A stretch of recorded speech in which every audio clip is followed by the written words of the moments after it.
Selamat malam, Anda menyaksikan Talk Politics with Reinhard. Saya Reinhard Sirait. Ketua Umum Partai Gerindra, Prabowo Subianto, yang kemudian diusung sebagai baca pres di 2024 belakangan aktif menggencarkan safari politiknya. Safari politik Prabowo membuahkan hasil, sang Menteri Pertahanan mendapatkan dukungan dari berbagai kalangan. Namun di saat yang sama, teka-teki siapa cawapres Prabowo masih menjadi misteri. Seberapa besar efek safari politik Prabowo untuk menghimpun kekuatan? Apakah manuver ini dilakukan untuk menandingi Ganjar Pranowo, baca pres PDI Perjuangan? Inilah Talk Politik with Reinhard selengkapnya.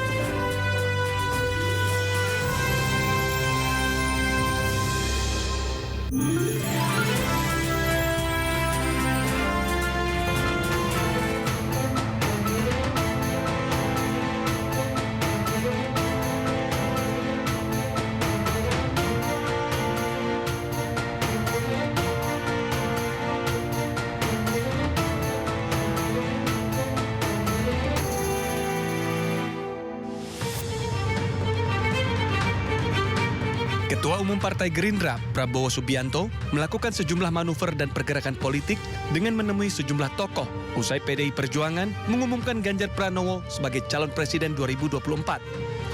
Salah satunya, Prabowo menemui Presiden Joko Widodo pada 22 April 2023 di Solo, Jawa Tengah. Prabowo mengaku pertemuan dengan Jokowi hanya untuk bersilaturahmi lebaran dan tidak ada pembahasan politis. Selepas dari silaturahmi dengan Presiden Joko Widodo, Prabowo mengunjungi kediaman Ketua Dewan Pembina Partai Golkar Abu Rizal Bakri di kawasan Menteng, Jakarta Pusat. Pada 28 April 2023, Ketua Umum Partai Gerindra Prabowo Subianto dan Ketua Umum PKB Muhaimin Iskandar yang tergabung dalam Koalisi Kebangkitan Indonesia Raya kembali bertemu di Kertanegara, Jakarta. Kedua pimpinan parpol ini kompak menyatakan telah mengantongi nama bakal cawapres yang akan mendampingi Prabowo Subianto dalam Pilpres mendatang. Kriteria yang paling utama adalah dedikasi kepada rakyat. Ya. Kemudian komitmen kepada Pancasila dan Undang-Undang Dasar 45. NKRI. Bhinneka Tunggal Ika, persatuan. Tentunya kapasitas. Ya. Kemudian kredibilitas dan integritas. Silaturahmi halal bihalal ini menghasilkan kebersamaan yang semakin solid, kekuatan koalisi yang semakin baik. Pada 2 Mei 2023, Prabowo mengunjungi kediaman Wakil Presiden ke-10 dan ke-12 yakni Yusuf Kala di kawasan Brawijaya, Jakarta Selatan. Ia mengaku pertemuan tidak banyak membahas dinamika politik saat ini. Terbaru, Menteri Pertahanan itu juga dijadwalkan akan bertemu dengan Ketua Majelis Tinggi Partai Demokrat, Susilo Bambang Yudhoyono. Ya, pertemuan antara Pak Prabowo Subianto dengan Susilo Bambang Yudhoyono memang belum terlaksana, tapi menarik untuk kita dalami lebih jauh lagi di balik pergerakan Pak Prabowo Subianto menapaki jalan menuju tahun 2024 karena dirinya telah diusung sebagai baca pres oleh Partai Gerindra setidaknya, dan juga ada PKB juga yang kabarnya juga sudah memberikan dukungan kepada Ketua Umum Partai Gerindra Prabowo Subianto. Kita akan bahas lebih jauh malam hari ini bersama dengan dua narasumber sudah bergabung di studio. Ada Wakil Ketua Umum Partai Gerindra, Mas Budi Satrio Jiwandono. Selamat malam, Mas Budi, apa kabar? Selamat malam, Mas Reinhard. Sehat ya, Mas? Sehat, alhamdulillah. Baik, dan juga ada Mas Jayadi Hanan dari Direktur Eksekutif Lembaga Survei Indonesia. Selamat malam, Mas Jayadi, apa kabar? Alhamdulillah, selamat malam Mas Reinhard. Kabar baik ya, Mas ya? Alhamdulillah. Ya, kita malam hari ini mau membahas Mas Budi dan juga Mas Jayadi bagaimana kemudian Pak Prabowo Subianto yang mungkin bahasa anak sekarang ini sedang aktif-aktifnya begitu ya. Aktif juga untuk bertemu dengan banyak tokoh dan juga ditemui oleh banyak tokoh. Saya mau ke Mas Budi kalau begitu. Apakah pertemuan-pertemuan yang kemudian dilakukan oleh Pak Prabowo, baik yang didatangi atau Pak Prabowo sendiri yang mendatangi, itu memang diakui menjadi bagian dari konsolidasi atau menghimpun kekuatan sebesar-besarnya demi menuju ke tahun 2024, atau ada alasan yang lain, Mas? Ya, pertama-tama Mas Reinhard, terima kasih atas waktu dan undangannya. Ini kehormatan bagi saya dan bagi kami dari Partai Gerindra. Saya rasa ya apa yang Pak Prabowo lakukan, ya kita bisa lihat akhir-akhir ini adalah contoh dan teladan dan proses bagi pendewasaan dan perbaikan politik demokrasi di Indonesia. Ya, beliau menunjukkan bahwa dalam menghadapi sebuah kontestasi politik, apakah itu pilpres, apakah itu pileg, ya kita harus menjalankan komunikasi yang baik, silaturahmi yang baik dengan seluruh elemen bangsa, seluruh tokoh, apakah itu pimpinan partai politik, apakah itu senior-senior dalam pemerintahan, apakah itu tokoh ulama, tokoh agama, juga mantan pimpinan-pimpinan tinggi negara. Ini yang Pak Prabowo contohkan kepada kami ini di Partai Gerindra. Dan selama ini memang Pak Prabowo aktif berkomunikasi dengan berbagai macam pihak, apakah itu partai politik, apakah itu pimpinan, dan Pak Prabowo menyatakan, ya, Pak Prabowo siap untuk bekerja sama dengan siapapun, ya, dengan partai politik manapun, dengan catatan-catatan tertentu. Yang pertama adalah komitmen terhadap rakyat, ya, komitmen terhadap Pancasila, Undang-Undang Dasar 1945 dan NKRI. Saya rasa dalam konteks ini, ya, beliau terus akan menjalankan komunikasi ini, dan saya rasa apa yang telah beliau laksanakan selama ini, ya, beliau bertemu dengan seniornya dulu di TNI, juga tadi barusan bertemu bersilaturahmi juga dengan tokoh-tokoh penawaran di Polri. Beliau juga berkomunikasi berdatang kepada pimpinan-pimpinan partai politik di markas-markas politik partai politik tertentu, dan juga beliau mendapatkan kehormatan menerima pimpinan-pimpinan partai politik atau tokoh-tokoh lain seperti tokoh relawan yang sekarang rame-rame memang berdatangan untuk berkomunikasi dengan Pak Prabowo. Intinya, ya, saya rasa Pak Prabowo ini mengedepankan semangat persatuan. Ya, gimana pun juga kita boleh berbeda-beda warna, tapi ujungnya kita berbakti untuk bangsa dan negara, untuk merah putih. Dan ini contoh dan teladan yang Pak Prabowo jalankan. Semoga bisa memberikan sebuah pendewasaan politik bagi kita semua dalam proses demokrasi di Indonesia. Jadi komunikasi politik yang terus dilakukan oleh Pak Prabowo Subianto membuka sebesar-besarnya, bahkan juga ada partai PBB, ya, yang saya tahu juga kemudian mendukung Pak Prabowo, itu memang menjadi bagian dari konsolidasi dan untuk membuka peluang kerjasama yang sangat besar di Pilpres 2024, Mas. Ya, kita harapkan bahwa kerjasama politik ini kan penting, ya, untuk membangun bangsa dan negara, ya. Semua elemen bangsa, ya, partai politik tentu mempunyai andil yang besar, apalagi menentukan pasangan calon presiden, calon wakil presiden.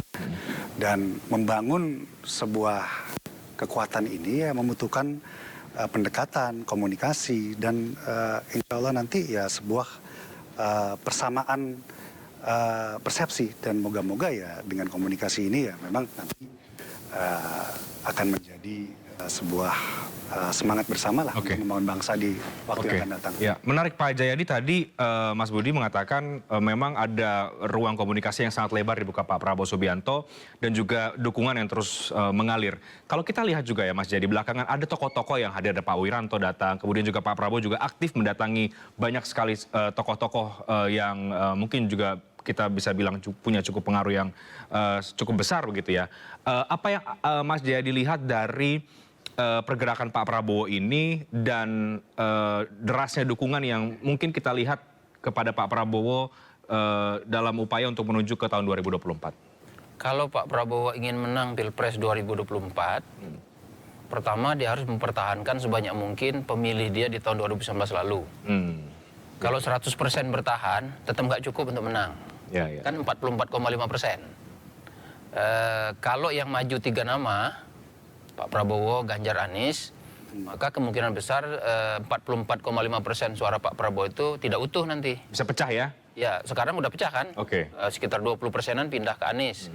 Masih bertahan di Pak Prabowo sekitar 50% dari 44,5, ya, 23-24%. Nggak cukup kan? Bahkan untuk menang putaran pertama. Itu berarti Pak Prabowo harus selain mempertahankan sebanyak mungkin pemilih yang 2019, harus mendapatkan pemilih baru. Di mana pemilih baru itu berada? Antara lain, kalau kita kaitkan dengan pemilu 2019 misalnya, di daerah-daerah di mana Pak Jokowi menang. Gitu. Karena Jawa itu, Tengah, Jawa Timur misalnya ya. Jawa Tengah yang Pak Prabowo lemah, Jawa Timur yang meskipun tidak selemah Jawa Tengah tetap lemah, Bali lemah sekali, di Nusa Tenggara Timur lemah gitu. Nah daerah-daerah itu perlu dijangkau sebanyak mungkin oleh Pak Prabowo. Bagaimana caranya? Caranya yaitu tadi mau tidak mau komunikasinya harus lintas sektor, lintas sektor dan multi arah. Multi arah itu maksudnya lintas sektor, segala sektor didekati, multi arah baik vertikal maupun horizontal. Komunikasi antar elit itu boleh disebutlah sebagai komunikasi horizontal dan dia harus lintas sektor kemanapun gitu. Karena itu pesan yang ingin dibawa oleh Pak Prabowo kan pesan persatuan, supaya dia bisa diterima oleh semua kalangan untuk lintas sektor tadi, supaya pemilih-pemilih baru itu bisa masuk. Nah, kalau kita jadi ada dua jenis komunikasi politik yang bisa dilakukan, yaitu komunikasi elit, tapi juga komunikasi di tingkat akar rumput kan gitu. Nah komunikasi elit ini diperlukan minimal untuk dua hal. Satu, simbolik. Simbolik kan perlu menunjukkan bahwa narasi bahwa Pak Prabowo diterima semua kalangan itu sangat penting. Karena kalau diterima semua kalangan, pemilih yang berada di tengah-tengah itu bisa menerima. Ya, jadi itu konsolidasi yang sifatnya simbolik. Simbolik yang sejauh ini dilakukan oleh Pak Prabowo ini seperti apa? Ya ke semua kalangan itu, ke semua kalangan, ke semua kalangan dan lintas sektor. Ada TNI, ada mantan TNI, polisi, kemudian ada kelompok yang kita kenal dengan nama nasionalis, kelompok disebut dengan santri atau Islamis atau religius dan sebagainya. Itu semua tampaknya dicoba dijangkau. Memang harus begitu menurut saya kalau ingin menambah pemilih baru. Nah, yang pertama simbolik. Dari simbolik itu paling tidak bisa dapat endorsement, baik endorsement langsung maupun tidak langsung kan. Dan itu akan dilihat oleh publik pemilih gitu. Itu satu. Tapi bisa juga komunikasi di tingkat elit itu bersifat substantif.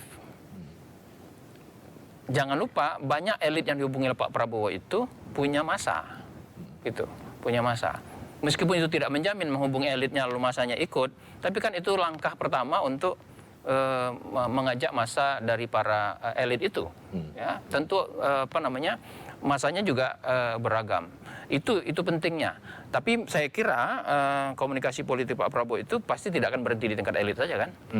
Dia pasti akan diikuti dengan komunikasi-komunikasi atau gerakan-gerakan di tingkat akar rumput gitu. Karena bagaimanapun ketika di bilik suara kan yang berlaku one man one vote. Yang berlaku satu orang masuk bilik suara, suaranya satu. Dan kita lihat memang relatif pertemuan yang sudah dilakukan atau yang datang ke Pak Prabowo atau Pak Prabowo yang hampir ini cukup diterima ya, Mas Jayadi, itu bagaimana? Ya, minimal secara simbolik nggak ada penolakan kan gitu. Dan kita tahu secara simbolik ya. Semua elit Indonesia itu sebetulnya elit Indonesia itu nggak ada halangan satu sama lain untuk berkomunikasi. Elit Indonesia itu ya. Hanya beberapa aja yang ada hambatan komunikasi. Ya, misalnya nih Pak Prabowo sama Ibu Mega nggak ada hambatan kan? Pak Prabowo sama SBY misalnya. SBY kan nggak ada hambatan, bisa berkomunikasi dengan PKS apalagi pernah bekerja sama dengan Nasdem kan nggak ada. Mana lagi Pak Prabowo dengan kalangan santri kan nggak ada masalah, NU maupun yang modernis tidak ada masalah. Jadi sebetulnya kita tidak akan melihat adanya resistensi gitu. Nah cuman masing-masing tokoh ini kan sudah punya preferensi masing-masing juga gitu. Maka itu tadi yang saya sebut, ada komunikasi yang semata-mata simbolik, ya sekedar bertemu segala macam. Apa manfaatnya, paling tidak rakyat melihatkan mereka bisa bersatu. Tapi ada komunikasi elit itu nanti yang bersifat substantif. Substantif itu nanti elit yang diajak berkomunikasi betul-betul memberikan dukungannya. Itu yang diharapkan oleh Mas Budi kan. Kita tanya ke Mas Budi yang sering ikut Pak Prabowo, Mas Jayadi. Ini yang sudah ketemu ini sudah substantif atau masih simbolik saja menunjukkan bahwa diterima oleh berbagai pihak, tapi secara substansi ternyata belum sampai ke arah sana? Ya, saya rasa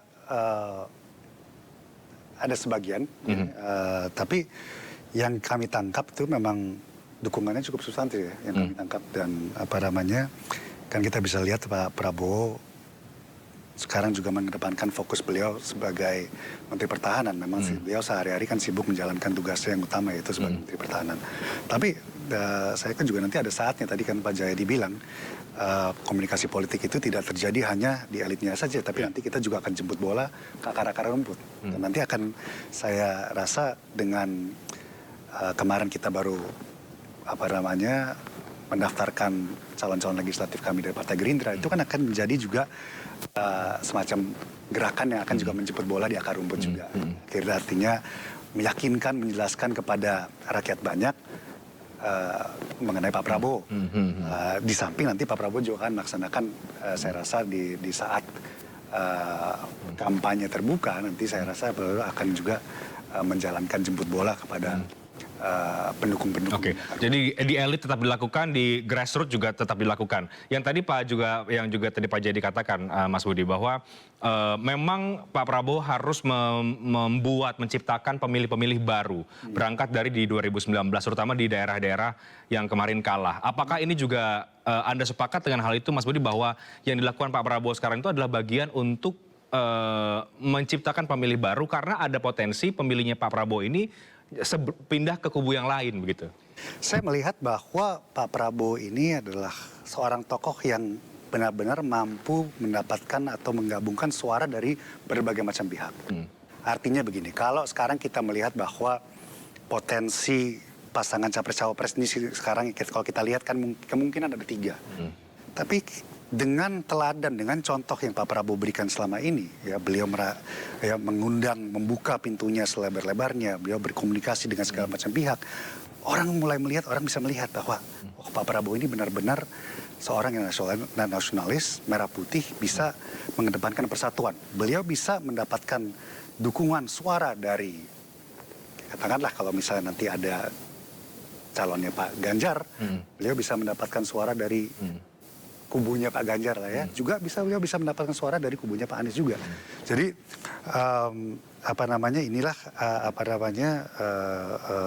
saya rasa daya tarik Pak Prabowo, sebuah orang tokoh yang benar-benar bisa menyatukan seluruh elemen bangsa. Dan saya rasa ini sangat penting menuju pemilu 2024. Tapi benar tidak, Mas Budi, bahwa pergerakan Pak Prabowo sekarang adalah upaya untuk menandingi Ganjar Pranowo dan juga PDI Perjuangan? Tapi dijawab nanti, kita di segmen berikutnya. Mas Jayadi, kami break dulu. Tetap bersama kami di Talk Politics with Reinhardt.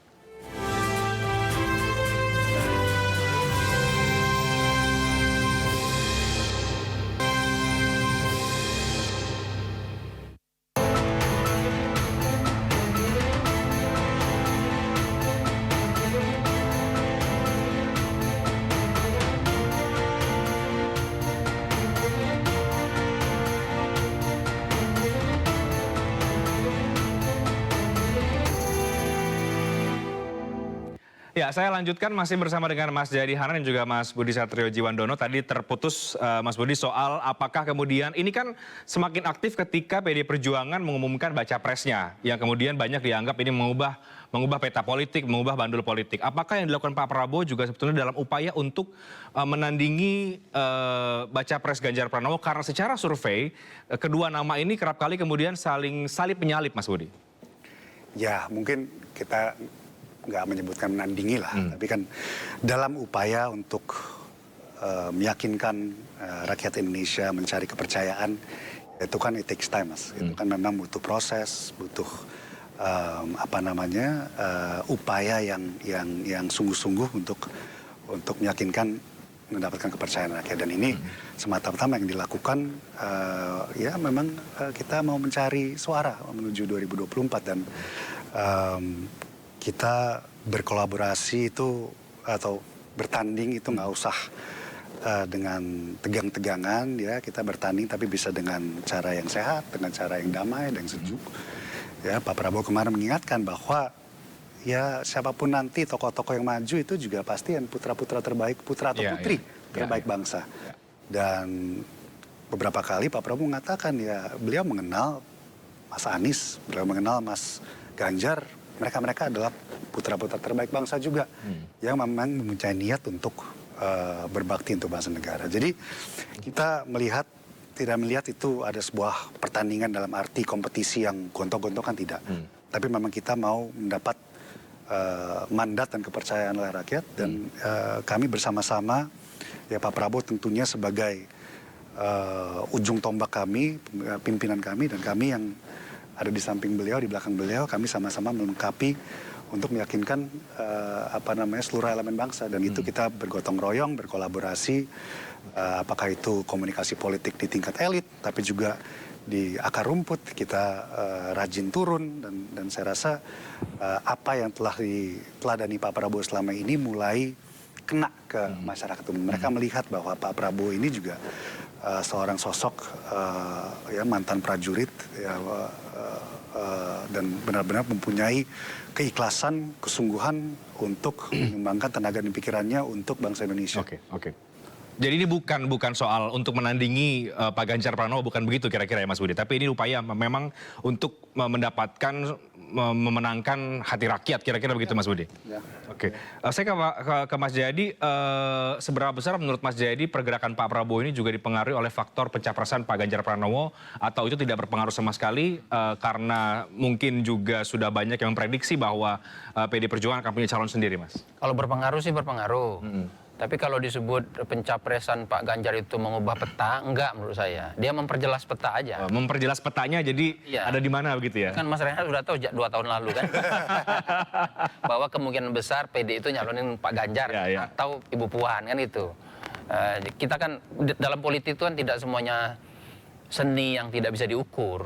Politik itu kan ada yang bisa diukur juga. Dalam voting behavior, perilaku memilih itu kan salah satu yang bisa dihitung. Meskipun tentu tidak mutlak gitu kan, karena nggak ada yang mutlak dalam ilmu sosial atau dalam dunia sosial. Nah, para kandidat ini kan saling tahu, Mas Reinhardt. Mereka kan saling tahu tuh bahwa Pak Prabowo ingin memperoleh sebanyak mungkin mempertahankan pemilih dia di tahun 2019 kan gitu. Tapi pihak Ganjar tahu bahwa Pak Prabowo pasti akan bergerak ke arah Pak Ganjar, ke arah pemilih Pak Ganjar, karena tanpa itu Pak Prabowo tidak bisa menang gitu.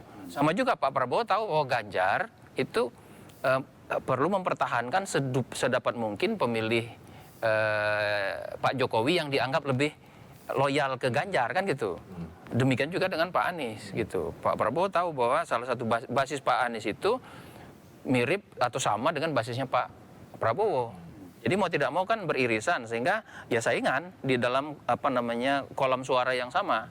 Nah, cuman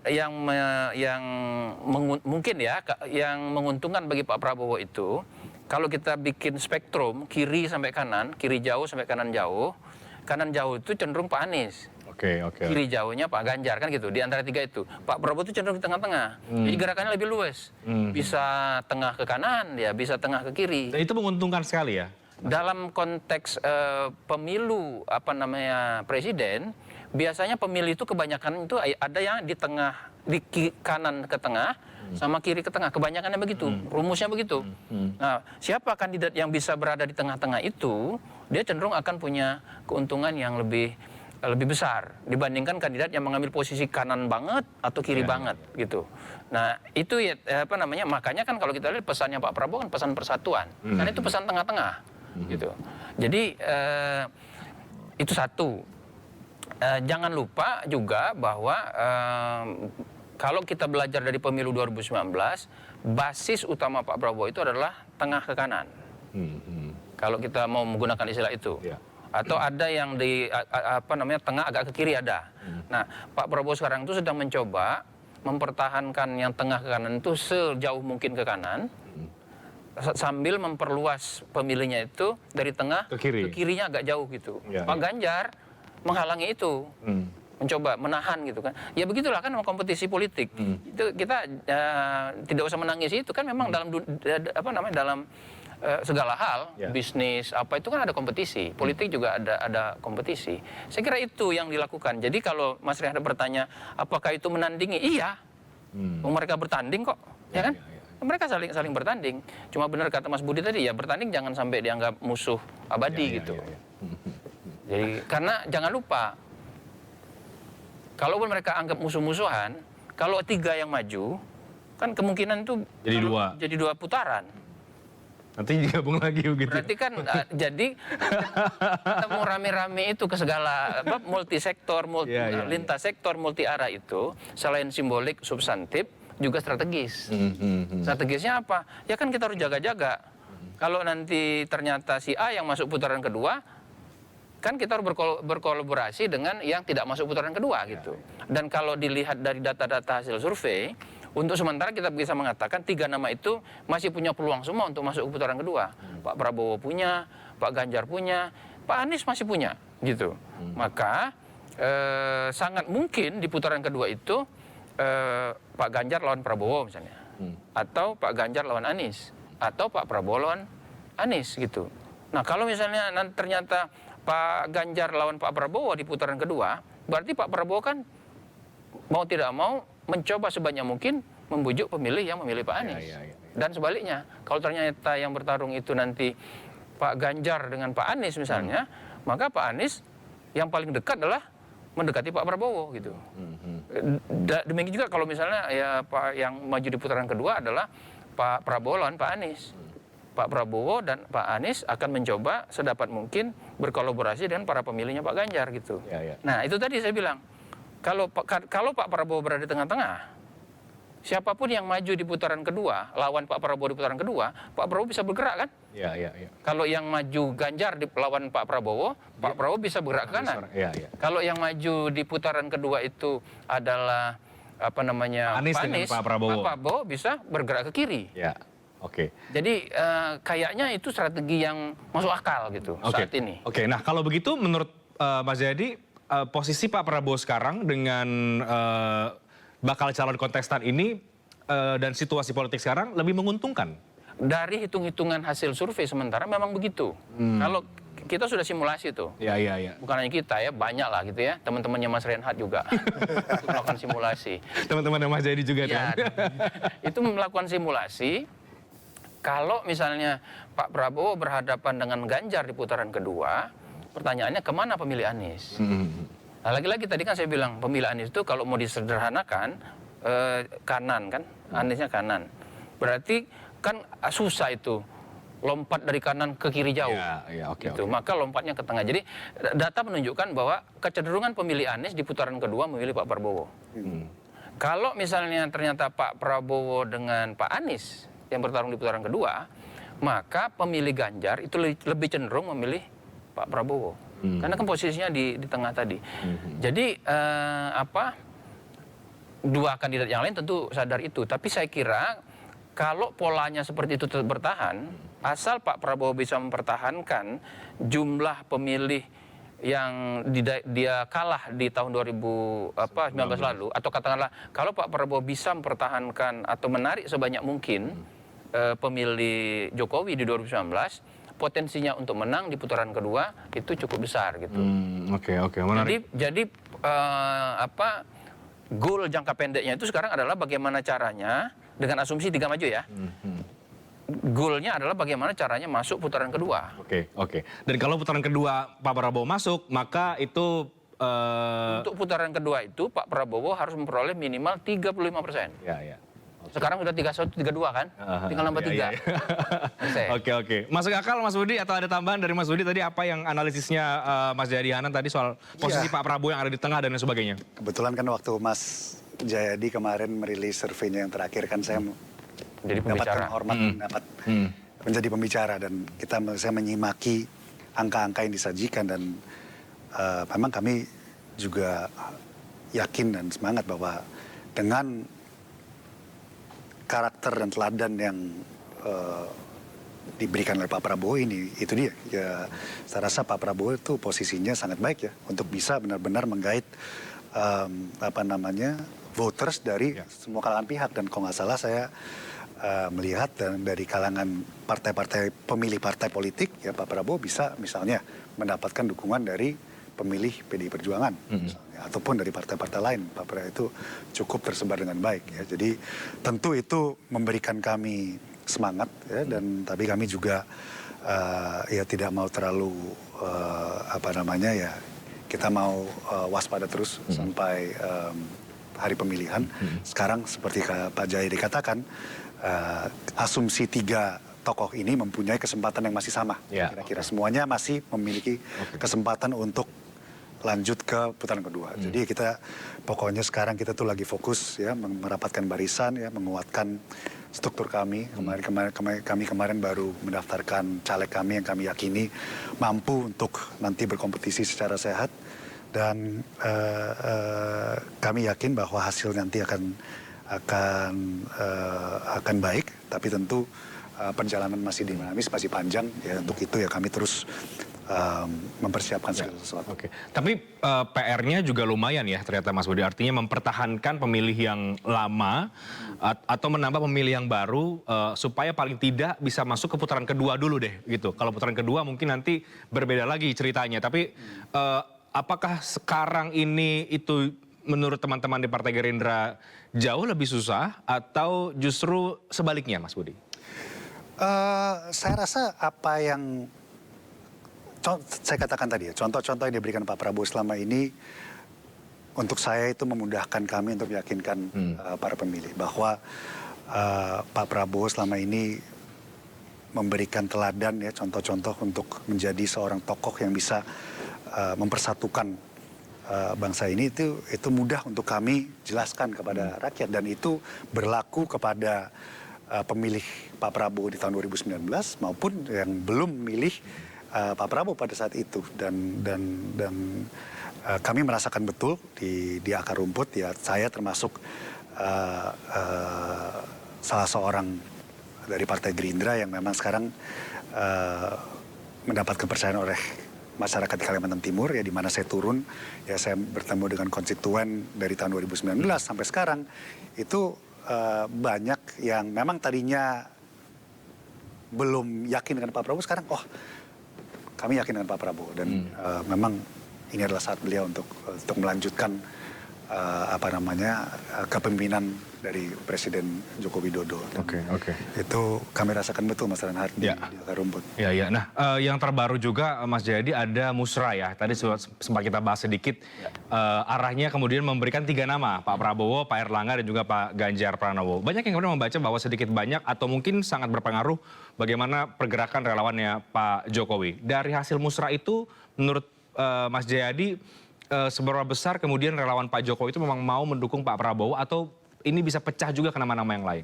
Kalau kita lihat apa yang disampaikan Pak Jokowi, dan kalau itu terus seperti itu bertahan, berarti kan Pak Jokowi tidak memberikan dukungannya ke satu calon. Itu.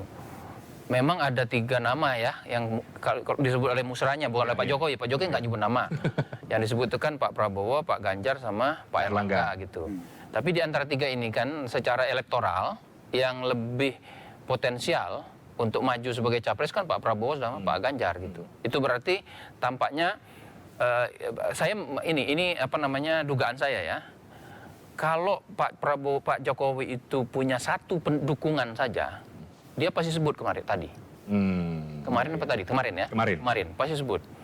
Tapi kalau dia punya dukungan lebih dari 1 orang, katakanlah misalnya dukungannya sebetulnya diberikan baik kepada Pak Prabowo maupun kepada Pak Ganjar ya, maka dia akan menyebut kriteria aja. Dan kriteria itu kan masuk semua. Pemberani Pak Prabowo masuk, merakyat Pak Ganjar masuk, ya kan?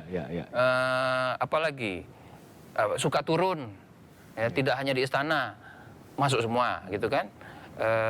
3-tiganya masuk, Pak Ganjar, Pak Prabowo, dan Pak Erlangga gitu. Jadi kriteria itu menunjukkan bahwa Pak Jokowi punya endorsement, kalau mau disebut begitu, kepada beberapa orang, terutama adalah Pak Prabowo sama Pak Ganjar. Nah, memang data-data yang ada di LSI menunjukkan, kalau kita tanya siapa menurut masyarakat yang paling cocok melanjutkan kepemimpinan Pak Jokowi, yang paling menonjol 2, yaitu Pak Prabowo sama Pak Ganjar gitu.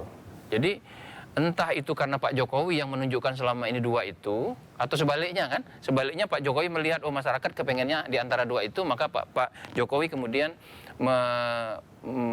mengucapkan saja apa yang dia dapat dari masyarakat. Bisa aja begitu kan? Kita nggak tahu mana ayam mana telur kan? Ya. Jadi yang jelas menurut saya sampai hari ini minimal Pak Jokowi menunjukkan dukungannya kepada beberapa nama itu, terutama Pak Prabowo dan Pak Ganjar. Apakah penting dukungan Pak Jokowi itu? Saat ini penting. Saat ini. Kenapa? 1, posisi Pak Jokowi itu masih presiden. Ya. 2, Pak Jokowi itu tingkat kepuasan publiknya masih tinggi. Masih tinggi ya. Dan yang ketiga, jangan lupa, yang ketiga, berbeda dengan presiden yang lain atau presiden sebelumnya, Pak Jokowi itu mengkonsolidasikan dan memelihara secara serius para pendukungnya, para relawannya. Relawan ya. Ya. Oke. Walaupun dia tidak punya partai politik. Jadi 3 hal itu minimal sampai dengan 14 Februari 2024 nanti penting, karena dia bisa menjadi clue atau tanda bagi para pemilihnya itu kemana. Nah, kalau ternyata Pak Jokowi betul mengarahkan dukungannya pada 2 itu berarti siapa yang unggul tergantung usaha 2 ini. Oke. Maka jadi tidak gratis itu endorsement Pak Jokowi, jadi nggak gratis kan? Nah, ini kan jadi bukan cek kosong dia. Ini kan 3 nih. Tapi kalau menurut Mas Jayadi arah-arahnya sebenarnya lebih ke siapa? 2 itu. 2. Masih 2 ya. Kalau kita jadikan 1 lagi? Kalau dijadikan 1 belum bisa.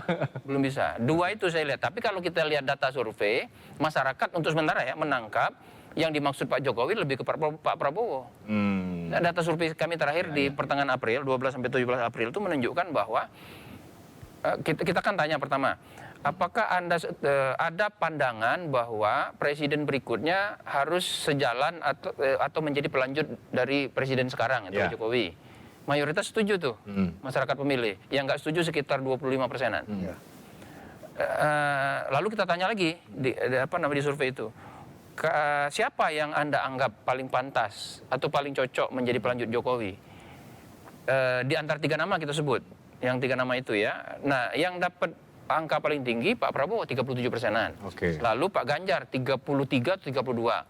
Lalu Pak Anies 21. Pak Anies juga dapat. Jadi bagi masyarakat 3-3 itu sebetulnya kalau lihat secara keseluruhan pantas melanjutkan Pak Jokowi gitu. Cuman kalau diurutkan untuk sementara Prabowo, Ganjar, Anies gitu. Dan itu sesuai dengan ini pada April ya. Sesuai dengan urutan elektabilitas di antara ketiganya. Nah, cuman memang kan kita lihat perkembangan survei-survei terbaru, Pak Ganjar tampaknya sudah mulai rebound lagi. Tapi Pak Prabowo belum tidak turun, tetap bertahan, tetap stabil. Kira-kira gitu kalau saya membacanya. Nah, sekarang bicara soal cawapresnya Pak Prabowo Subianto, ini yang kemudian juga sedang ramai dibicarakan. Muncul nama-nama, ada Pak Erlangga Hartarto, diajukan juga oleh Golkar, Muhaimin Iskandar, juga nama-nama yang lain, bahkan Erick Thohir begitu ya, di surveinya Pak Jayadi juga itu muncul. Bukoviva juga. Nah, cawapres yang Pak Mahfud, cawapres seperti apa yang kemudian ini bisa memberikan efek elektoral dan yang memang juga diinginkan oleh Pak Prabowo Subianto sebetulnya. Tapi kita jawab nanti di segmen terakhir, kami akan segera kembali, tetap bersama kami di Talk Politics.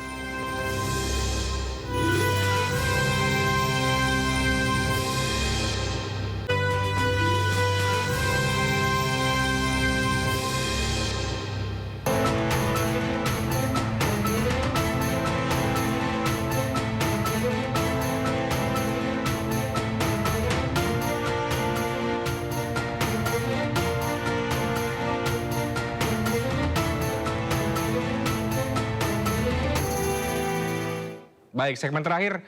Sekarang kita bahas soal cawapres Pak Prabowo Subianto yang memang banyak juga sedang diperbincangkan dan cukup menarik perhatian. Sebetulnya juga cawapres pada baca-pres yang lain ya, Mas Jadi. Tapi karena kita sekarang mau membaca bagaimana kemudian manuvernya Pak Prabowo Subianto, saya ke Mas Budi. Jadi soal cawapres sebetulnya bagaimana posisi Pak Prabowo Subianto dan juga Partai Gerindra yang sekarang ini banyak kemudian parpol-parpol yang mau berkoalisi tapi juga mengajukan nama. Ini kan bisa kemudian jadi membingungkan juga sebenarnya. Saya rasa dari Pak Prabowo jelas ya kriteria cawapres beliau, kan beliau pernah mengatakan ya cawapres itu dinilai dari komitmennya. Komitmennya terhadap perjuangan untuk rakyat. Komitmennya untuk NKRI. Komitmennya Pancasila, Undang-Undang Dasar 1945 merah putih. Ini adalah ya harga matilah bagi kami semua. Dan juga mengenai kapasitas, tentunya integritas itu juga menjadi pertimbangan untuk Pak Prabowo. Dan kita lihat ya selama ini ya banyak sekali putra-putri terbaik bangsa yang memang sebenarnya memenuhi kriteria tersebut.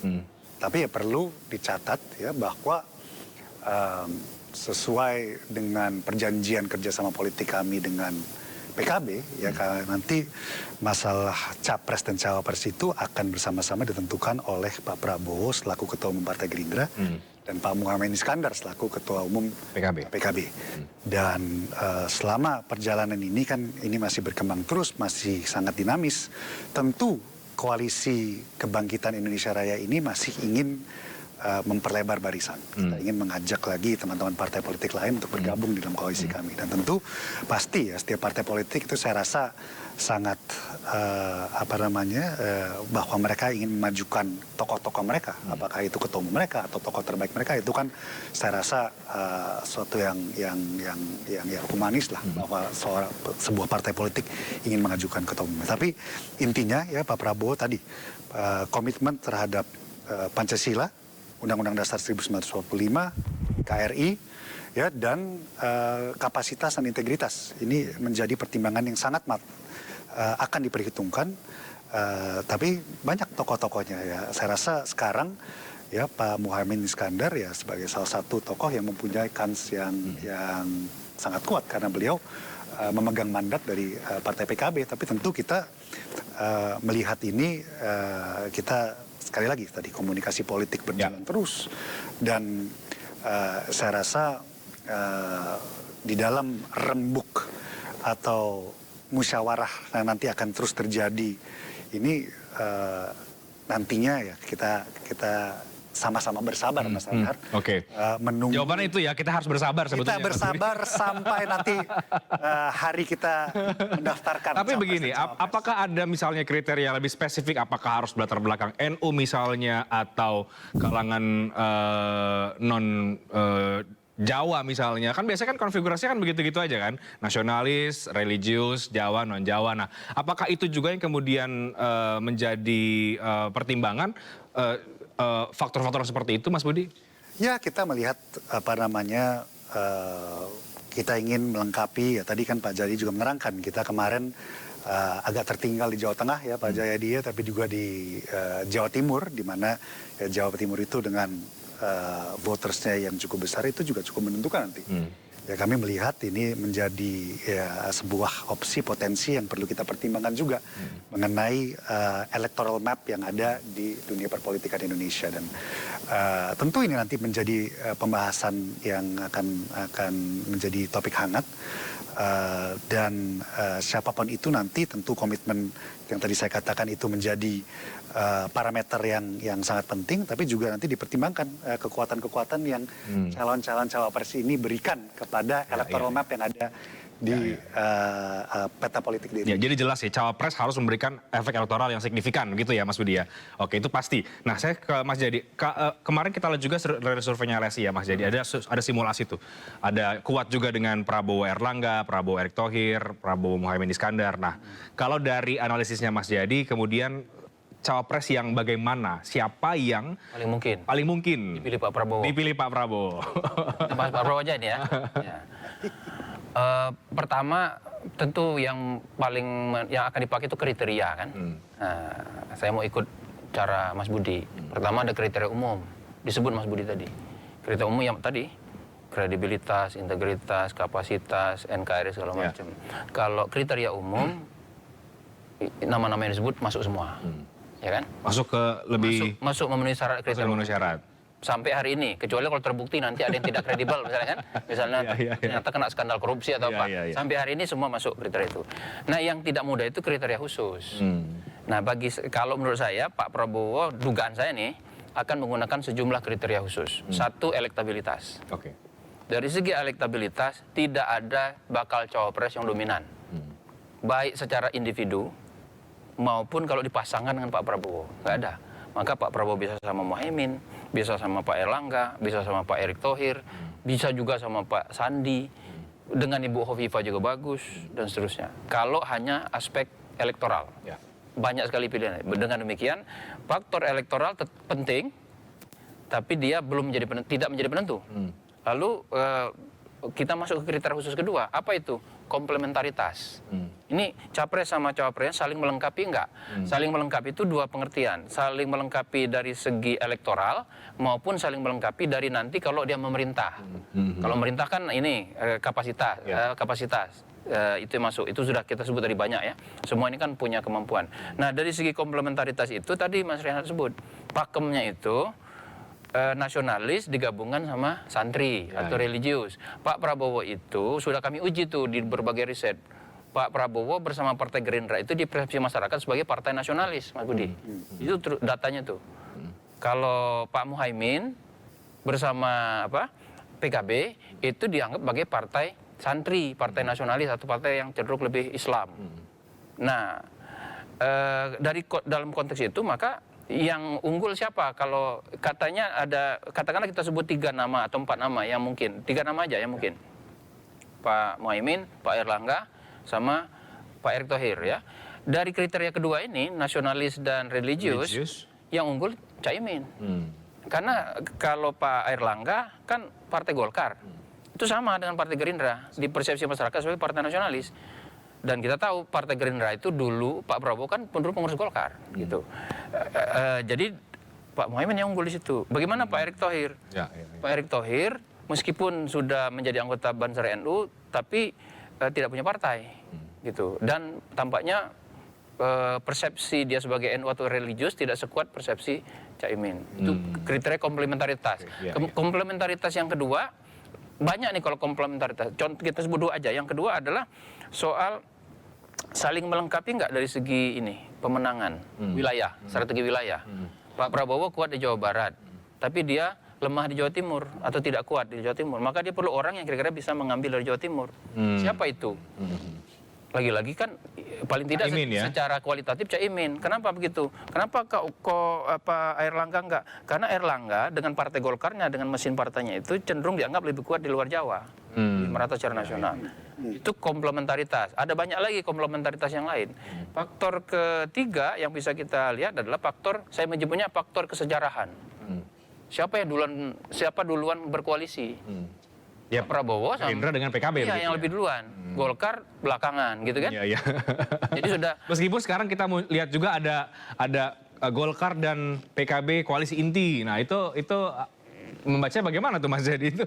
Ya bisa aja. Nongkrong saja atau? Itu berarti PKB sama Golkar mau bentuk koalisi sendiri kan? Gitu. Ya itu bagus-bagus aja. Tapi kalau Caimin sama Erlangga Hartarto digabungkan secara elektoral lemah. Oke, ya.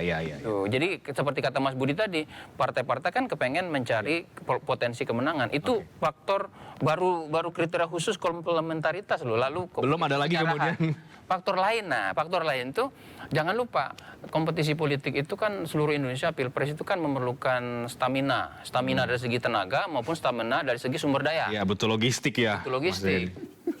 Nah, di sini dugaan saya nih, kalau kita lihat selama ini, Caimin lemah.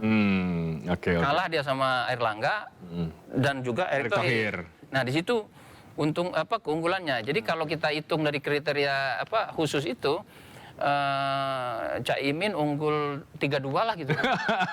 Kayak Indonesia menang lawan Vietnam itu. Sementara. Kalau ini utak-atik ya.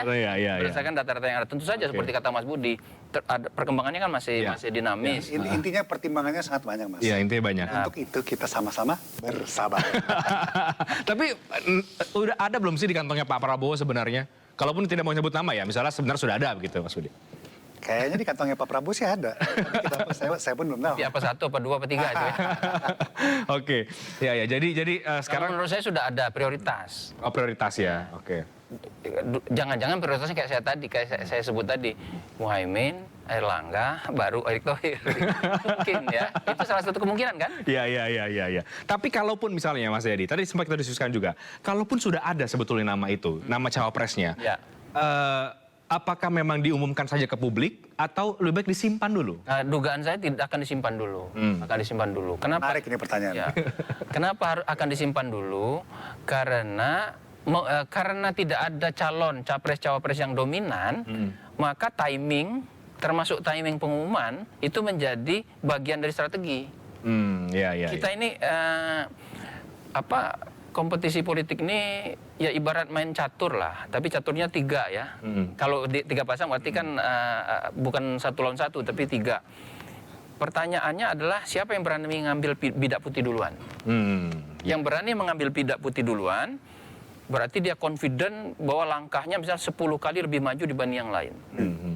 Tapi kalau dia tidak confident langkah dia 10 kali lebih maju dari yang lain, maka dia tidak akan berani mengambil bidak putih. Kenapa? Kalau begitu dia melangkah bidak putih pertama, maka sang lawan akan mengantisipasinya. Terbaca ya? Terbaca. Okay. Kalau saya tahu Mas Reinhardt akan mencalonkan misalnya Mas Reinhardt calon presiden, lalu cawapresnya Mas Budi, maka saya gulung tikar aja.